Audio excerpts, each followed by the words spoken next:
మీరు అబ్బాయిని ఇంటికి తీసుకుపోండి. సమస్య చల్లారనివ్వండి. ఆ తర్వాత మన పద్ధతి ప్రకారం జరిపిద్దాం. నీ మేలు మర్చిపోలేవయ్యా. సారీ రహీం.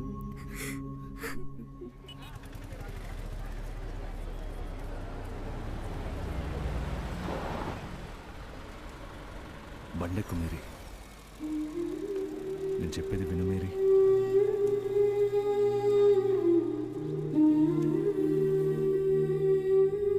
నేను ఇంతవరకు ఎంతో మందిని కొట్టాను, అడ్డమైన బూతులు తిట్టాను. కానీ మా అమ్మ మీద ఒట్టేసి చెప్తున్నా, తప్పు చేయని వాళ్ళెవరితోనూ మనసు నొప్పించే విధంగా నడుచుకోలా. ఈ లోకంలో క్షమించరాని పాపం ఓ అమ్మాయి మీద చేయి చేసుకోవడం. ఆ పాపం చేశాను. నిన్ను క్షమాపణ అడిగి నా తప్పుని చిన్నది చేయదలుచుకోలేదు. ఒప్పుకొని నిన్ను మొండికేసినా నిన్నే చేసుకొని తీరుతాను.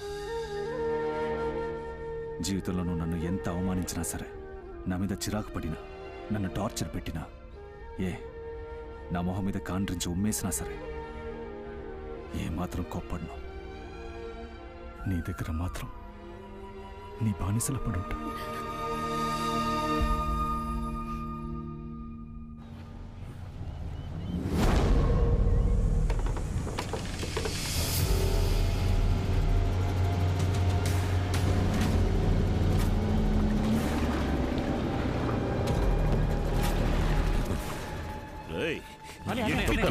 తొక్కు, నా గుండెల మీద తొక్కన్నా. నేనొచ్చింది నన్ను నమ్ము అని చెప్పడానికి కాదు, నమ్మద్దు అని చెప్పడానికే వచ్చాను. కానీ నువ్వు నన్ను నమ్ముతావు, 24 గంటల తర్వాత నమ్ముతావు. ఆ పిల్లల్ని ఎందుకు ప్రాణాలతో ఉంచానో తెలుసా? రేపు కన్న ప్రేమాడ్డొచ్చి కూతుర్ని చేరదీస్తే ఎందుకు చంపేవని నువ్వు నన్ను అడగకూడదు కదా. ఇప్పుడు కూడా నా మనుషులు ఓ 4 జాంపేటకు వెళ్ళి వాడి ఇంటి వెనకే అడ్డంగా నరికి పోగులు పెట్టేయచ్చు. బొబ్బర్లంక తోటల్లో నా వాళ్ళు ఓ 2 దాక్కుంటే నీ కూతుర్ని ఒక్క రోజులో పొడిచిపారేయచ్చు. కానీ నీ సవితల్లి, నీ తమ్ముడు వచ్చి అడ్డుపడతారే, వాళ్ళనేం చేయమంటావు? ఎవరడ్డొచ్చినా అడ్డంగా నరికేసాయి. తెల్లారేసరికి అంతా అయిపోయిందన్న వార్త నేను వినాలి.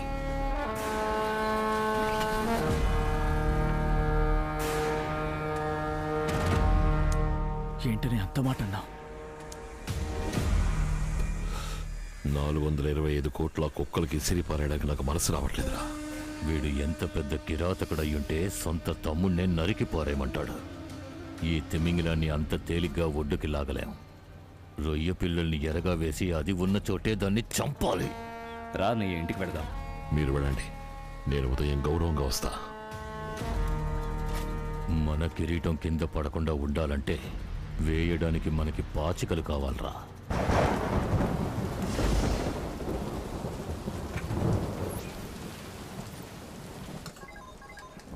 బాబు, లింగ మనుషులు అన్నయ్య ఫ్యాక్టరీలో చుట్టుముట్టారు. మీరు త్వరగా వస్తారా? ఏమంటున్నారు మీరు?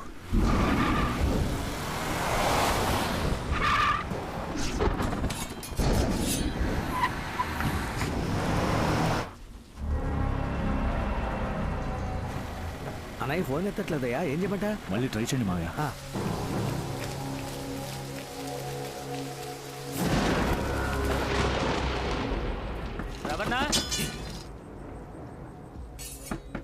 రవణ పాపా, నువ్వు ఆగు. రవణ, ఇదిగో వస్తున్నా. ఏం చేస్తున్నావు నాన్నమ్మా?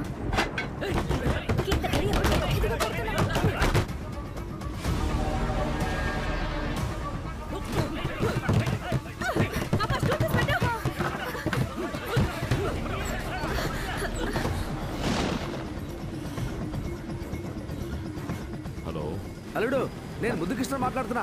అక్కడేదో సమస్యని విన్నాను. తుమ్మి బతుకుడు చెడ, ఆ సమస్య నేను రా. అన్నయ్య ఇలా మాట్లాడుతున్నాడు.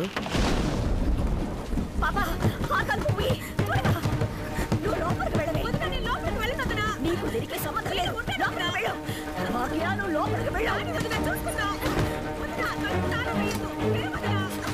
మనల్ని కావాలని ఇంటి నుంచి బయటికి రప్పించారు.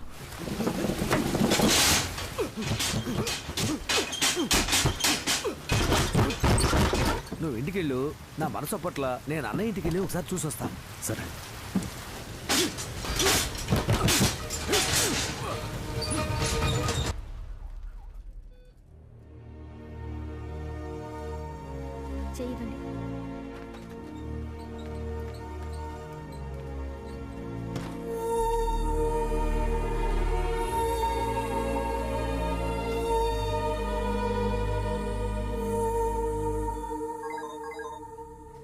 8 మందిని హాస్పిటల్ అడ్మిట్ చేశాం.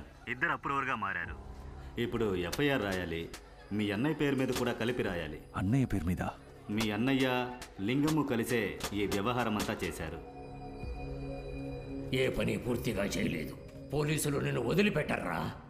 నువ్వు వెంటనే ఇక్కడి నుంచి శ్రీలంక వెళ్ళిపో. ఈ పాటికి ఆ డబ్బున్నోళ్ళు డిపార్ట్మెంట్ మొత్తాన్ని డబ్బిచ్చి కొనేసుంటారు.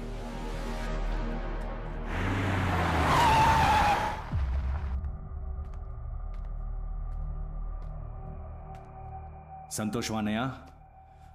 ఇప్పుడు నీకు సంతోషమా? పంది పిల్లని వేటాడినట్టుగా కన్న కూతుర్ని వేటాడి అలా చావు బతుకుల్లో పడేసావే. ఇప్పుడు తృప్తేనా? నీ కుల గౌరవాన్ని కాపాడుకున్నావా? ఇంతవరకు నీ ముందు ఎవడైనా కత్తి పట్టుకుని నుంచున్నాడా? ఈరోజు నువ్వు నమ్మిన నీ కులవాడే డబ్బు కమ్ముడిపోయి నీ మీదే కత్తి రువ్వాడు. మన ఇంటి ఆడోళ్ళని ఎవడైనా చేయి పట్టి లాగితే వాడు మన కులపొడనే ఊరికే వదిలేస్తామా? వాడి చేతులు కాళ్ళు విరిచి పారావు.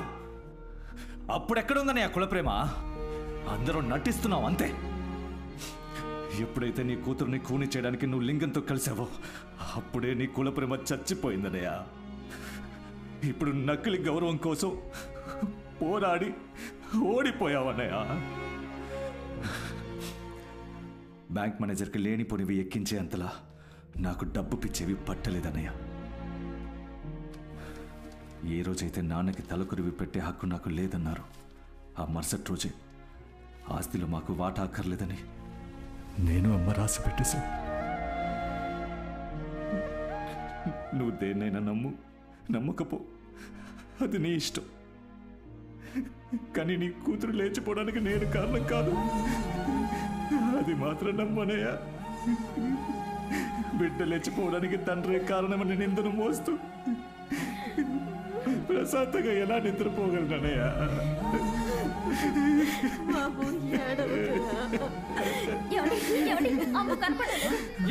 ఇక్కడే బయట ఆడుకుంటూ ఉండేది. ఏం చేస్తున్నారా? చూసావా?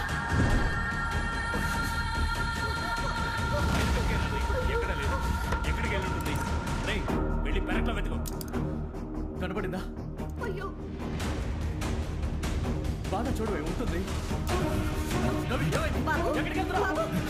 ఏమైంది?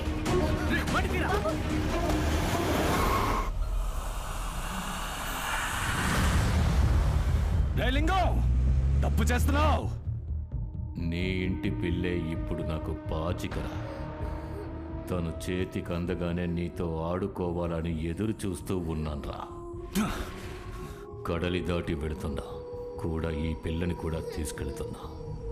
మీ డబ్బు పొగరుతో పోలీసులు కోస్ట్ గార్డులని పంపించారో పసి పిల్లని కూడా దయ చూపించను.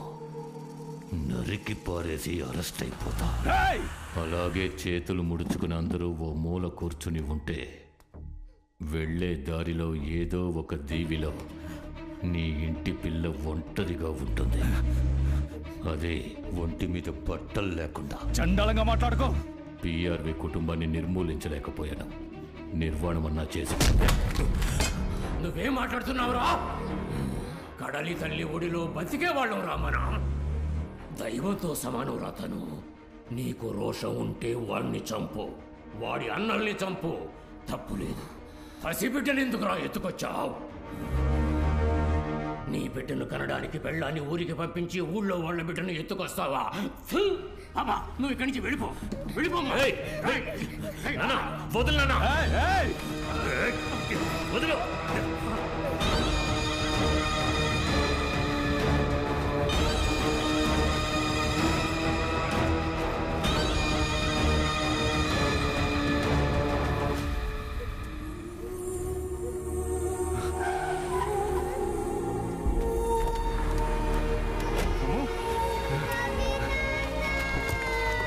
నీకేం కాదు. ఏం కాదు. పాపని పట్టుకోండి. ఇవ్వండి, వదలకరా. అసలు మేమేం తప్పు చేసావురా? నీ ఇంట్లో ఒక ప్రాణం పోయిందన్న ఒకే కారణం కోసం పోనీ లేని సర్దుకుపోతే మా అమ్మకి వయసు అయిపోయిందని ఆలోచించకుండా నీట్లో ముంచుతావా? చిన్న పిల్ల గురించి చండాలంగా మాట్లాడతావరా? నిన్ను నరికి పారుతా. అమ్మా రవి వాడినేమి చెయ్యొద్దు. లేదమ్మా, వీడిని చంపితేనే మన కుటుంబం ప్రశాంతంగా ఉండగలదు. రవి నేను చెప్పేది విను. మా అమ్మ ఫోన్ చేసింది. నీకు ఆడపిల్ల పుట్టిందట. పుట్టినాడే అబ్బని చంపేసి ఆ బిడ్డని అనాథని చేయకంది. అబ్బని దిగమింగి పుట్టిన పిల్లని నీ కూతురికి చెడ్డ పేరు రాకూడదంది. 4 ఏళ్ల తర్వాత ఏదో ఒక దీవిలో నువ్వన్నావే,